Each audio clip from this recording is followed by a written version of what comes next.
Bai, Xabier, gaurkoan ere herria erakutsi behar dizuet eta ez da herririk handiena eta are gutxiago politena. Nere herriak duen baliorik handiena herritarrengan dago. Ongi etorriak, nere herrira.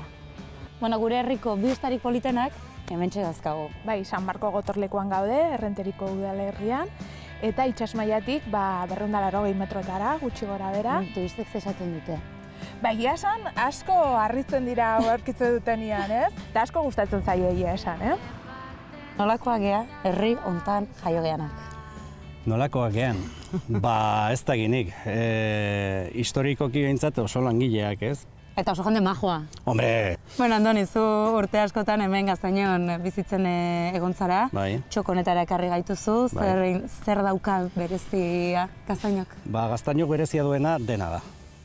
Nire oroimen politenetako bat izan zen auzora sartu eta hortik egun gutxitara ja edozein auzokideekin gurutzatu eta agurra bat botatzea, ez? Seguraski, hemen Gaztainoko jaietan, dantza ugari egin duzu. Bueno, ni dantza ez dut sekula asko egin, baina bueno, bai, ondo pasa izan dut, Bueno, herriko enparantzan gaude, txoko benetan interesgarria, festa handi gehienak hemen hasten ditugulako. Zer da ereintza dantza taldea herri honetarako?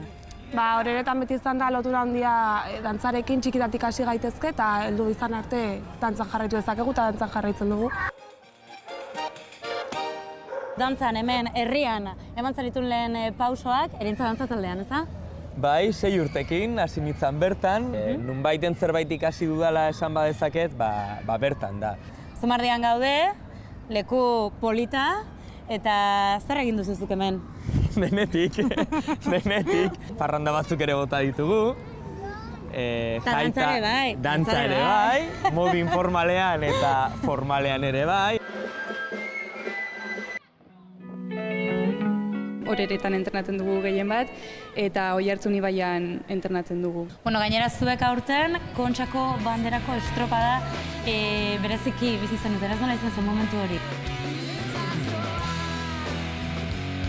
Traineroan, karo, zu arrauna egitea uste diozunean, bukatzezunen estropa, ematu bakarri zaudela. Baina, besarkatzen momentuagi garrantzitsua da, azken finean ikusi ez du, 10 minutu egiten ibiltzela jendeakin, eta nahiz, lehenengo, bigarren, hirugarren, laugarrenin.